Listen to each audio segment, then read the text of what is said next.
Now, of course, we were helped a lot through a number of well-wishers as we started out this project. As I mentioned earlier, it's being run on the backbone of students, so it's a completely student-run initiative.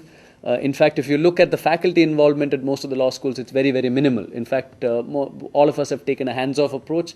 We've left it to the students because we believe that they are the biggest instruments that can bring about this change, and with their energy and motivation, anything is possible. And we want to convert this to an all-India mass movement where almost anyone who's interested in changing the face and plight of marginalized communities, not just lawyers, but anyone, because law is a powerful instrument. You can be an engineer and still support this cause, because if you create more advocates from these communities, you change the very face of these communities, you change their fate, you change their destiny, you make them better off. And we've had expressions of interest not just from India, but from lawyers abroad as well, who wish to actively mentor some of these children, actively wish to support them. I want to really place on record our great appreciation for a number of donors who came forward and supported this project, because this project really requires a massive infusion of funds.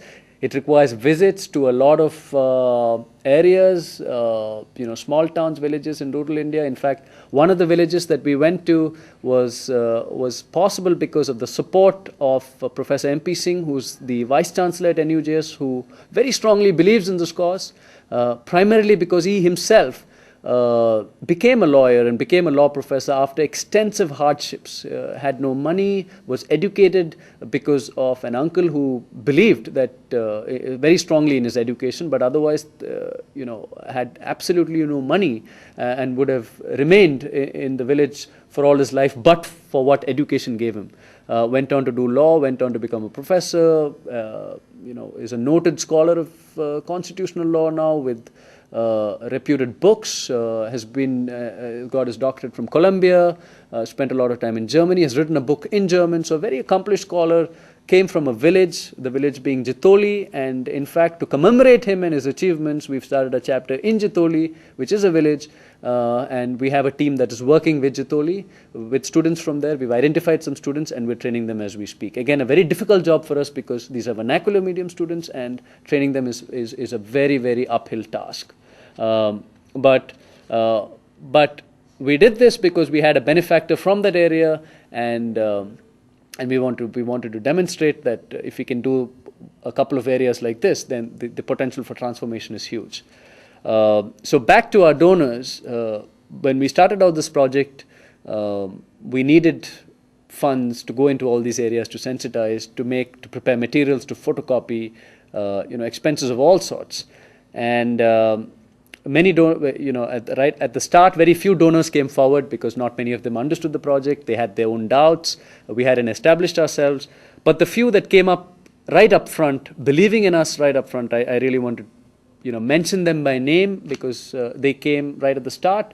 So we had Karan Singh and Sridhar Gorti from Trilegal, Ashish Ahuja and Shabnam from Vadya Gandhi, and Nikhil and Naina Krishnamurthy from Krishnamurthy and Company. They immediately, right in our first month of operations, they really came forward with and offered to assist us with financial donations and other help as well. And I really want to express my gratitude to them for coming forward and helping us at the initial stage, which really helped us take off. And subsequently, of course, a number of people came forward and help us, and a number of people have also expressed interest. We are doing okay for now, but of course, we will continue to require an infusion of funds, and we hope that all of you will support us. We hope that this is a cause that will be taken up by the legal profession, by the judiciary, by academia, and by others who are not part of law schools or the legal profession, but who actively believe that underrepresented communities must have lawyers advocating their cause. I also want to thank Legal India and Bar and Bench for really giving us a wide variety of press right at the start. They really covered a lot of our activities, generated more interest in us within the legal community and outside as well, and helped us procure more support, both financially and otherwise.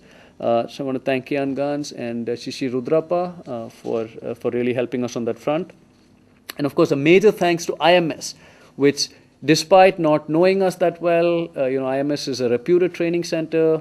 They train MBA graduates for the CAT exam, and they train people who want to study for the CLAT exam. Students who are appearing for the CLAT exam, and they volunteered to immediately tie up with us, give us all the material and assistance that we wanted for our IDIA scholars, free of cost. For the blind school in Hyderabad, we've adopted a blind school there. We are training about 12 children from there, visually impaired children. And IMS, in fact, even helped us convert the material to an accessible electronic format. We were helped in this task also by Daisy Foundation, by Xavier Center for the Visually Challenged, by Inclusive Planet. All these people came forward to really see to it that we were able to get the material in an accessible format to the children of this visually impaired blind school. We also had donors donating laptops for these children. So again, I want to place on record my appreciation and gratitude for all these wonderful people that believed in us, that believed in this cause, and that really want and believe passionately that we can bring about effective social change and transformation in the lives of many of these underrepresented kids through this program. I want to also thank all the law schools for cooperating with us on this program, the various vice chancellors, some of whom have agreed to be with us on this, on our board of advisors, some of whom have given their students attendance for participating in these activities, have gone out of their way to support it, because they all realize that this is a much needed project to bring in more diversity to the law schools, to enable access to legal education, to create more effective social engineering for tomorrow and social transformation for tomorrow.